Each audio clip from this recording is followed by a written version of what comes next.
আসসালামু আলাইকুম। রোজ কিচেনে আপনাদের সকলকে স্বাগত আরেকটি নতুন রেসিপি দেখার জন্য।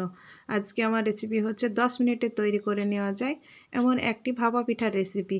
শীতের সকালে আপনারা চাল গুঁড়ো করা ঝামেলা ছাড়াই এইভাবে একবার সুজি দিয়ে বাড়িতে এই ভাপা পিঠাটা বানিয়ে খেয়ে দেখুন, খেতে অসাধারণ আর তৈরি করা খুবই সহজ। অল্প সময়ে এবং অল্প উপকরণ দিয়ে দারুণ মজার এই পিঠা রেসিপিটি। আসুন তাহলে কিভাবে এই পিঠাটা আমি বানিয়ে নিই আপনারা একবার দেখে নিন। আমি প্রথমে ব্যাটারটি তৈরি করে নিব, সেই জন্য আর ছোট বাটি মেপে 1 বাটি সুজি নিয়ে নিলাম।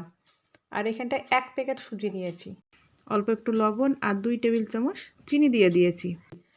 আমার স্কিপ হয়ে গিয়েছে, আপনারাও চিনিটা দিয়ে দিবেন। দিয়ে 1 বাটি গরম দুধ দিয়ে দিলাম। আপনারা দুধের পরিবর্তে গরম পানি দিয়েও এই ব্যাটারটি তৈরি করে নিতে পারেন। দিয়ে এইভাবে ভালো করে দেখেন মিশিয়ে নিতে হবে। দিয়ে 1 ঘন্টা ঢাকা দিয়ে রেস্টে রেখে দেব। পিঠার জন্য একটি পুর তৈরি করে নিচ্ছি। একটি নারকেল কোরানো দিয়ে দিলাম। স্বাদ মতো গুড়টা দিয়ে দিব। আপনারা খেজুরের গুড় যদি না থাকে তাহলে আপনারা চিনি দিয়েও করে নিতে পারেন, কিন্তু খেজুরের গুড় দিয়ে এই ভাপা পিঠাটা খেতে অসাধারণ লাগে। দেখেন এইভাবে নাড়তে হবে। নাড়তে নাড়তে একটা পর্যায়ে দেখবেন যে আঠালো হয়ে গিয়েছে, তখনই বুঝবেন যে নারকেলের পুরটি তৈরি হয়ে গিয়েছে। দেখেন আমার পুরটি তৈরি হয়ে গিয়েছে, আমি নামিয়ে নিচ্ছি। আর 1 ঘন্টা পর দেখেন হাফ চা চামচ বেকিং সোডা দিয়ে দিলাম। দিয়ে এইভাবে ভালো করে ফেটিয়ে নিতে হবে। আর এই ব্যাটারটি খুব ঘন বা খুব পাতলা করবেন না। দেখেন এইভাবে ফেটাতে ফেটাতে দেখবেন খুব সুন্দরভাবে একটা স্মুথ ব্যাটার তৈরি হয়ে যাবে। আমি 1 বাটি সুজির জন্য 1 বাটি দুধ নিয়েছি। আমার 1 বাটি দুধে হয়ে গিয়েছে, আপনাদের কম বেশি লাগতে পারে। আর আমি নারিকেলের পুরটাকে দেখেন এইরকম করে গোল গোল করে নিয়েছি। এখানটায় 5টি ছোট ছোট বাটি নিয়েছি।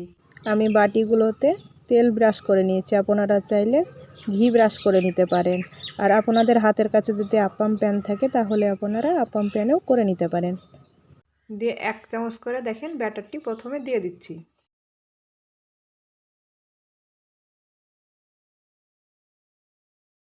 দেখেন 1 টিপুর এইভাবে মাঝে দিয়ে দিলাম। দিয়ে আবার অল্প একটু ব্যাটার দিয়ে দিলাম। আমার এই রেসিপিটি যদি আপনাদের ভালো লাগে অবশ্যই একটি লাইক, কমেন্ট আর শেয়ার করে দিবেন এবং আমার চ্যানেলে নতুন বন্ধু হয়ে থাকলে চ্যানেলটিকে সাবস্ক্রাইব করে দিবেন। পাশে থাকা বেল আইকনটি অন করে রাখবেন, যখনই এরকম নতুন ভিডিও দেব সবার আগে আপনাদের কাছে নোটিফিকেশনটা পৌঁছে যাবে। দিয়ে এইভাবে অল্প অল্প করে ব্যাটার দিয়ে দেখেন ঢেকে দিচ্ছি পুরটাকে।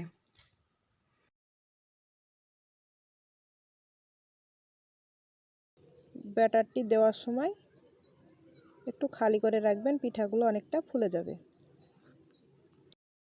দেখেন এইভাবে একটু হালকা করে ঝাঁকিয়ে নেবেন। আর চুলাতে আগে থেকে আমি একটি কড়াই বসিয়ে দিয়েছি আর এইরকম একটি স্টেনার বসিয়ে দিয়েছি। পানিটা ফুটতে শুরু করে দিয়েছে, এক এক করে পিঠার বাটিগুলো দিয়ে দিচ্ছি।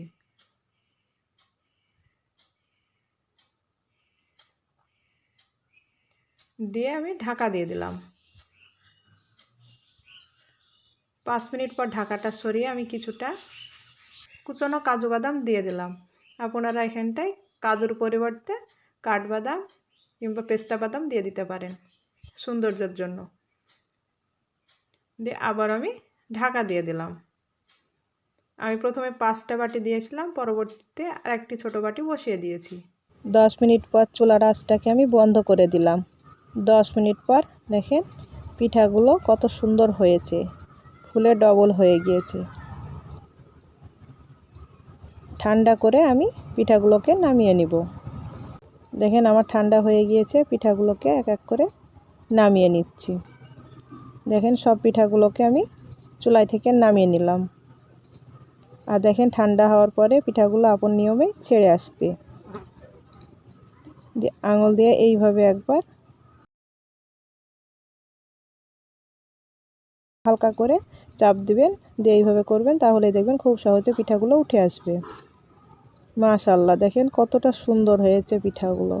উপরে কাজু বাদাম দেওয়ার কারণে দেখেন দেখতেও সুন্দর লাগছে, আর কতটা নরম হয়েছে। দেখেন আপনারা শীতের সকালে কিংবা শীতের রাত্রে এই পিঠাটা চাল গুঁড়োর ঝামেলা করা ছাড়াই আপনারা সুজি দিয়ে বানিয়ে খেয়ে দেখুন, খেতে দুর্দান্ত লাগবে। একটি ভেঙে আপনাদেরকে দেখাচ্ছি। মাশাআল্লাহ, দেখেন কতটা সুন্দর হয়েছে আর কতটা লোভনীয় হয়েছে।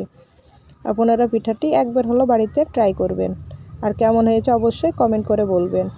আজ এই পর্যন্ত, আবারও কোনো নতুন রেসিপি নিয়ে আসবো। ভালো থাকবেন, সুস্থ থাকবেন।